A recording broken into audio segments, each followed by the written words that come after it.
39 سنة، وهو الحكم الذي كان حاضرا في المونديال البرازيلي الأخير، والسيد نواف شكر الله على مدى 8 سنوات الذي يحمل فيها الإشارة الدولية، وحكم في المونديال الأخير اسبانيا، استراليا، البرتغال، غانا، النادي الأهلي. مع أن من المتوقع أن يكون الهلال صاحب المبادرات الأولى. كرة إلى الأمام خطيرة، ولكنها تصل إلى حارس المرمى عبد الله الشديري.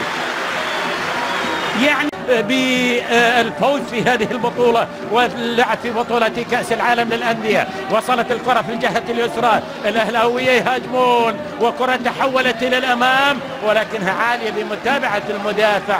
التحول في الأخير وكارلوس إدواردو، لذلك نقول والله أو نتوقع أن والله المباراة تشهد أهداف، ربما يأتي هدف. سقوط على أرضية الملعب، سقوط أول للأهلي ما فيه شيء، سقوط ثاني للهلال. ايضا حكم المباراة البحريني السيد نواف شكر الله يقول الكرة ما فيه شيء. ولاعب المباراة في دبي ونادي اهلي دبي، هل يتمكن من عمل شيء؟ لكن الكرة المقطوعة تبقى خطيرة لمصلحة النادي الاهلي. المحاولة الاهلاوية مستمرة، ولكن لعب فريق النادي الرسمي، الاهتمام الشعبي، الاهتمام الاعلامي، المحاولة الاهلاوية، المتقدم احمد خليل قائد الفريق الاهلاوي يحولها جول،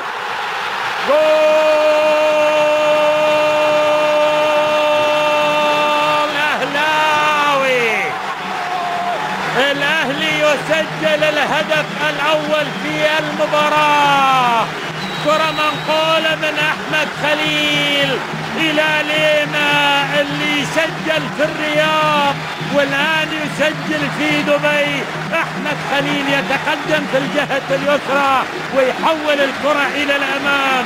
ليما في الرياض، ليما في دبي، والجولين هنا. الجول الثاني الكرة، لكن لاحظ معي العمل اللي قام فيه احمد خليل. الكرة انلعبت مرت بهذا الشكل، ربما واقول ربما استفدت في ايفرتون اولا، وبعد ذلك تجشرت الى ليما، وليما البرازيلي الذي يصطاد المرمى فريق نادي الهلالي بهدف في الرياض وهدف في دبي، وبذلك يتقدم فريق النادي الاهلي وتهتز مدرجات فريق النادي الاهلي فرحا وطالب. العمل راح يستمر كما عمل النادي الاهلي. احمد خليل يتقدم. حلوه شوف احمد خليل في افضل حالاته من عائله كرويه. احمد خليل معروفه، يتقدم، مولود في المدينه القريبه من دبي، مولود في الشارجه، 24 سنه، عند يعني الكوري الجنوبي كيونغ. يرمي رمية تماس لمصلحة فريق النادي الأهلي الخطير. الكرة اللي تحول ولكنها تصل إلى حارس المرمى الثاني. طبعا خالد شراحيلي دخل الأهلي، والحلم اللي يبحث عنه الوصول إلى المباراة النهائية. انطلاقة اللاعب الهلالي والكرات الممتازة والجميلة، ولا زالت جميلة ولا زالت خطيرة للهلال، لكن يتقدم مدافع فريق النادي الأهلي عبد العزيز هيكل. جميلة متبادلة ما بين لاعبي فريق الهلال في الأخير إلى ضربة ركنية أعتقد أولى لمصلحة فريق الهلال، وكثير من اللاعبين متقدمين وداخل المنطقة في عمل كبير وتحركات، ولكن تصل الكرة إلى حارس المرمى. ينطلق الحمادي، ينطلق ولا زالت الانطلاقة مستمرة وأصبحت خطيرة للأهلي، وتأتي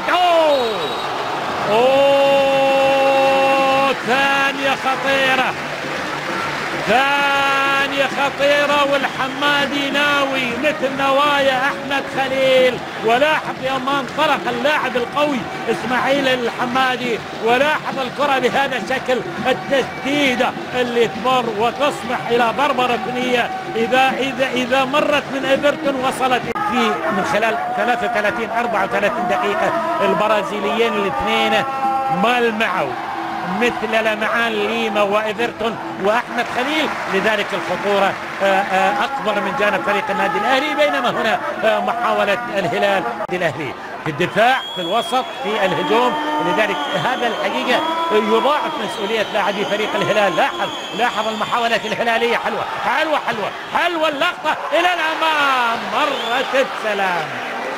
مرت بسلام من إلتون ألميدا. ربما تكون المحاولة الهلالية الأخطر.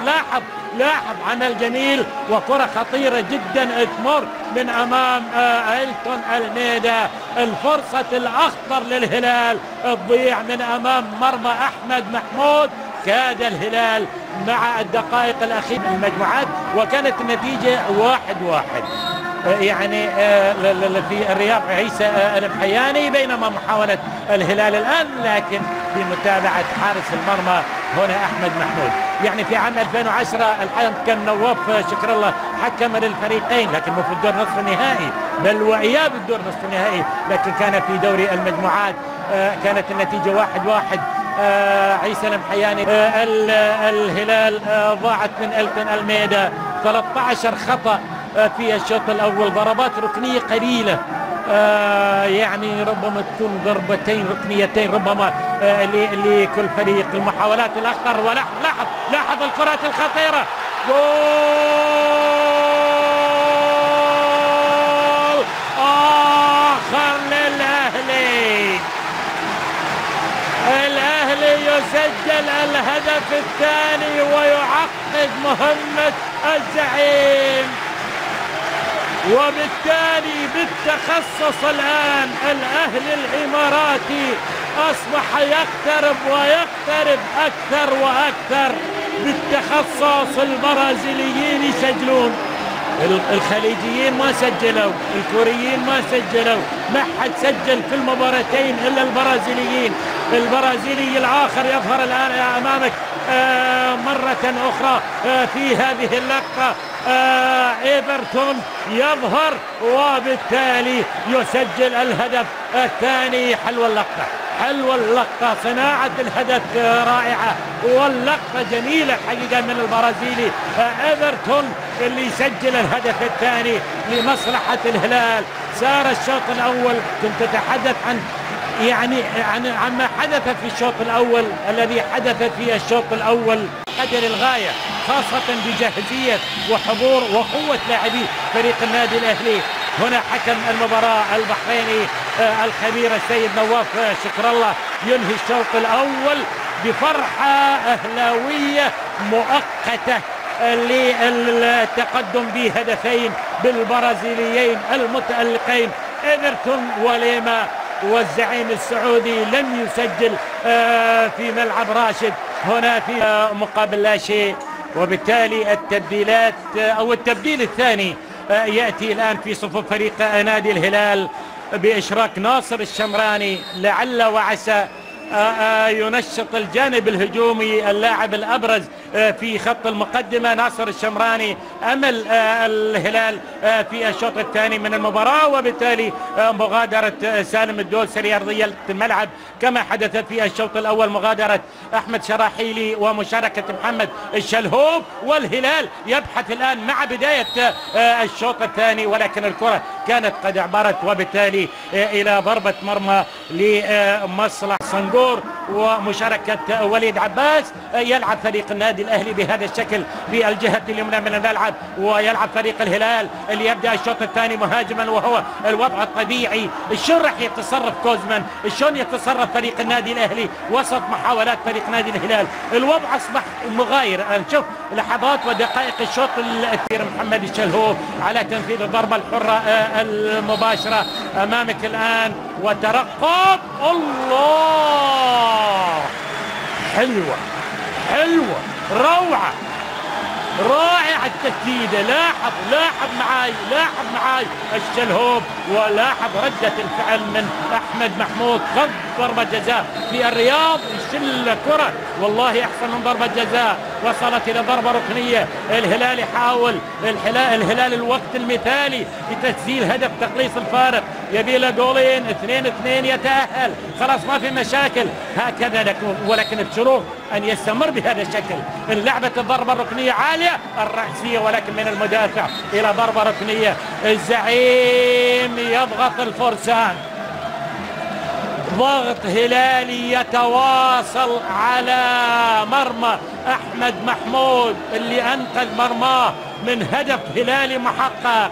تأتي الضربة الركنية الثانية الآن لمصلحة الهلال. أمامك الآن الكل تقريبا مشترك، وتقدم من جل لاعبي فريق الهلال. اللعبة أقرب لاعب يبعد الكرة إلى رمية تماس لمصلحة الهلال. دقائق زرقاء بمتابعة كوزمن، لأن لعبة عالية أيضا يتألق حارس المرمى أحمد محمود الثاني، ولكن الكرة تحول إلى ضربة ركنية. كل دقيقة فيها ضربة ركنية، وكل ثانية تقريبا فيها هجمة هلالية. يبحث الهلال وتقدم الهلال، واللعبة للهلال والحقق للهلال. جول للهلال.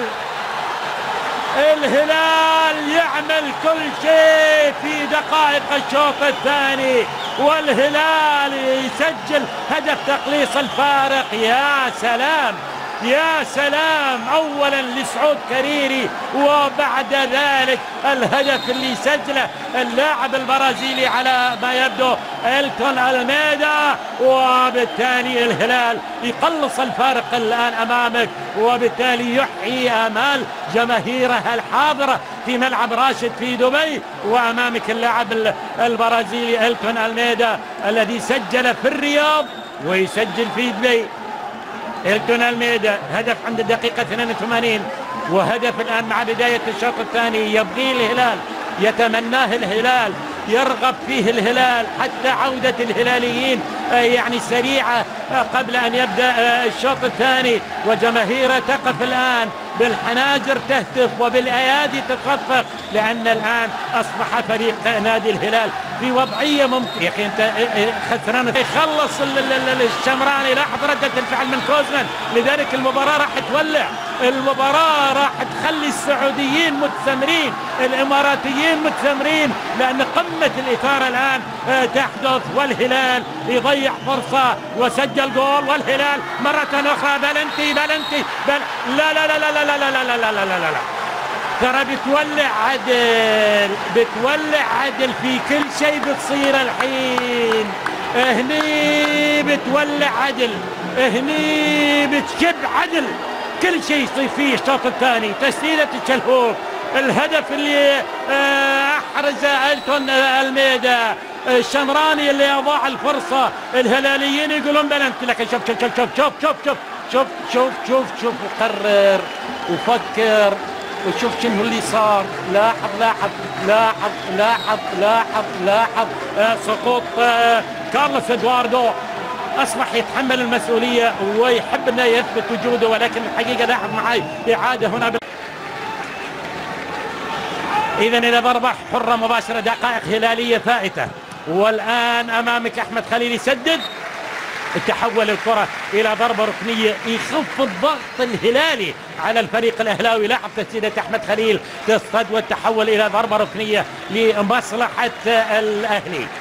الآن التخوف، المتسمرين اللي يتابعون، اللي يشوفون، اللي يفكرون في المباراة، الهلاليين يقولون قلصنا الفارق، نبي الثاني وما نبغي ناخذ الهدف الثالث، لأن الهدف الثالث راح يكون مشكلة على فريق الهلال. لاحظ مرة ثانية أمامك الضربة الركنية وشوط مثير للغاية، النتيجة تظل 2-1 والمتأهل هو الأهلي. انلعبت أمام مرمى عبد الله السديري اللي تألق الحقيقة في الشوط الأول، وقبل قليل أحمد محمود. يا الله يا الله، من قاص يوفى شاتها الشلهوب، وردة الفعل رائعة بكرة قدم جميلة الحقيقة. شلهوب مرة أخرى، لاحظ مشاركة الشلهوب وتواجد الشلهوب وتسديدة الهلال، لكنها إلى خارج أرضية الملعب. ناصر الشمراني يطلب الكرة، ولكن التسديدة بهذا الشكل ذهبت الكرة إلى خارج أرضية الملعب.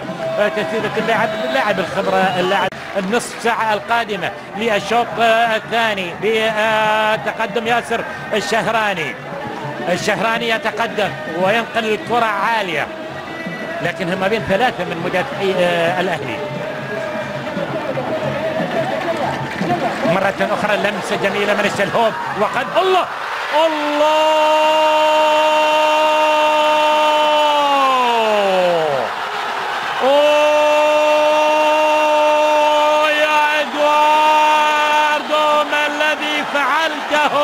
في مرمى الفرسان. إدواردو يسجل الهدف الثاني لمصلحة الهلال. كارلوس إدواردو ضيع ضربة جزاء في الرياض، لكنه يعمل له قذيفة ما يقدر عليه لا أحمد محمود ولا نوير. بصراحة شوف قدامك، شوف شلون علقها لافة قوية. لاحظ وين تجاه المقص الأيمن. أحمد محمود قدر على كرة الشلهوب، ولكن هذه قذيفة لا تصد على الإطلاق. كارلوس إدواردو يزور الشباك الأهلاوية للمرة الثانية. ايش صار عاد الحين؟ لذلك أنا أقول إنها مباراة مثيرة للغاية. بالفرصة الضائعة من الشهراني، الجولين للهلال، الكرات اللي يشوفها شنه تبي الهلال. ترى الحين شنه تبي الهلال مو بالتعادل، ربما بالتسجيل الهدف الثالث. الكرة انلعبت قوية جدا، تبقى خطورتها لأن المتابعة حاضرة من عبد الله الزوري، يسيطر عليه. يظهر الهلال، هذا هو الهلال اللي تعرفه، هذا هو الهلال اللي تخبره، وهذا هو الهلال اللي يبي الثالث. والكرة خطيرة أمام مرمى النادي الأهلي، والخطورة مرجع الأهلي. أوكي 2-1، ليش يتراجع الأهلي؟ ليش؟ ممكن ياخذ الثالث، ترى ممكن ياخذ الثالث. لا والله تضيع على الهلال، ضاعت على الهلال. كان راح يقرب نفسه أكثر وأكثر من بلوغ النهائي لو سجل هذه الفرصة. شوف الآن المشهد أمامك. اختلط الحابل بالنابل. المباراة مو أن تلعب شوط واحد فقط، المباراة على مدى شوطين، والمباراة تتغير الظروف والأحوال، والمباراة دائما وأبدا من يبتسم أخيرا ومن يضحك أخيرا يضحك كثيرا، لأن ابتسامة شوط واحد ما توصلك النهاية. إن الأهلاوية يساعدون الهلال. شوف النتيجة ما تقلل الأهلي. ولاحظ يمكن يأتي الثالث، كذي بي الثالث، ترى كذي راح يأتي الهدف الثالث. احنا عندنا الدقيقة 73. وين ردة فعل الأهلي؟ والحقيقة يعني ولاحظ ما في ردود افعال كبيره، قد تاتي رده الفعل كبيره مثلا من جانب فريق النادي الاهلي، فريق ياخذ له جول بدون رده فعل، ياخذ له الجول الثاني بدون رده فعل كبيره. نهايه الوقت الاصلي بكره خطيره للاهلي، خطيره انحطت ولكنها تمر بسلام. ضاعت على كوزمين وعلى فريقه. الكره من ليما المتالق يحولها ولكنها تمر من جنب القائم الايسر. ضاعت الآن بترقب إماراتي كبير، بترقب من حضر في الملعب، وبترقب وبتسمر الحقيقة من الإماراتيين والسعوديين في اللحظات الحرجة من المباراة والدقائق الأخيرة، العشر الأخيرة المتبقى. لكن ما بالك إذا كان هذا هو الهدف الذي يؤهل الزعيم بكرة أهلاوية خطيرة انحطت رأسية لكنها إلى خارج أرضية الملعب. بدأ الأهلي الإماراتي وبدأ الفرسان الآن في الطريق تكون هلالية أمامنا الثواني الأخيرة، والجميع الآن التحسب للوصول إلى المباراة النهائية. أمل الأهلاوية في هذه اللقطة، ولكن في ضغط من اثنين من لاعبي فريق الهلال، والأمور تتوقف عند هذا الحد. الخبرة الكبيرة، الروح الحاضرة عند الهلال، الزعيم اللي حصل على اللقب كما ذكرت مرتين، الزعيم الذي وصل في العديد من المرات.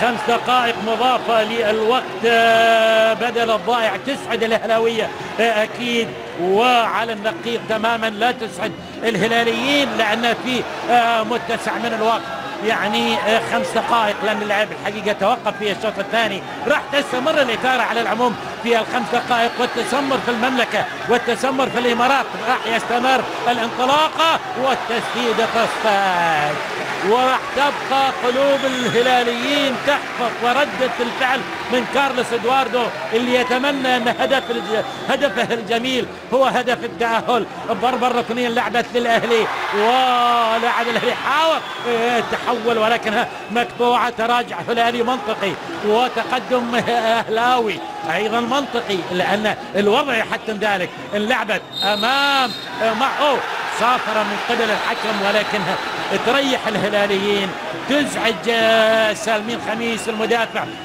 ورفاقه، لأن بهذا الشكل الآن تريح، لأن فريق النادي الأهلي اللحظات الأخيرة والوقت بدل الضائع يتقدم إلى الأمام. يبي له جول واحد فقط على أساس أنه يسير ويصل إلى المباراة النهائية أمامك جماهير النادي الأهلي، والأهلي الذي لم يخسر على أرضه في دوري أبطال آسيا منذ عام 2010 في مجموع 9 مباريات. وسبحان الله، يعني 6 مرات تعادل، 3 مرات فاز. لكن سبحان الله أن آخر خسارة تلقاها فريق النادي الأهلي على أرضه كانت أمام الهلال، وكانت بنتيجة 3-2 في دوري المجموعات في 30 مارس من عام 2010. اليوم مو بخسارة للأهلي 2-2، ولكنها أكبر من الخسارة ب3 أهداف مقابل هدفين، لأن هناك في دوري المجموعات، هنا في إياب الدور نصف النهائي، هنا في اليوم المؤهل إلى المباراة النهائية. الإثارة تستمر والسقوط على أرضية الملعب، تظهر بطاقة صفراء. ظهرت طبعا يعني أعتقد 4-5 بطاقات صفراء، وهنا نواف العابد يتلقى البطاقة الصفراء. آمال الأهلاوية ما انتهت، آمال الإماراتيين، آمال الفرسان الإماراتيين ما انتهت إلا إذا ينهون اللحظات الأخيرة دون تسجيلا للأهداف. لعل وعسى الحناجر تهتف والأيادي تصفق الآن للأهلي، للاعب النادي الأهلي. كل الهلال متراجع وكل الأهلي متقدم، والضربة الحرة المباشرة. اتأهل الأهلي ولا الهلال؟ اتأهل الأهلي ولا الهلال؟ أمام المرمى التأهل من الله الله الله الله الله الله. شنو اللي صار؟ شنو اللي صار في استاد راشد فلكسيس؟ شنو اللي صار في استاد راشد فلكسيس في دبي، في دبي بلاد الحي؟ الأهلي يحيي آماله ويسجل، ربما يكون هدف قاتل في مرمى الهلال. الكوري الجنوبي كون كيونغ، كون كيونغ كانت في الجول، كون كيونغ كانت في الجول. شوف الزحمة، شوف الزحمة الكبيرة مثل زحمة دبي، وشوف كيونغ يسجل الهدف وسط الزحمة، وسط الزحمة. دنيا يا دنيا زحمة، لكن وسط الزحمة أتى الفرح الأهلاوي، الجماهير الأهلاوية، وكوزمن يتطاير من الفرح.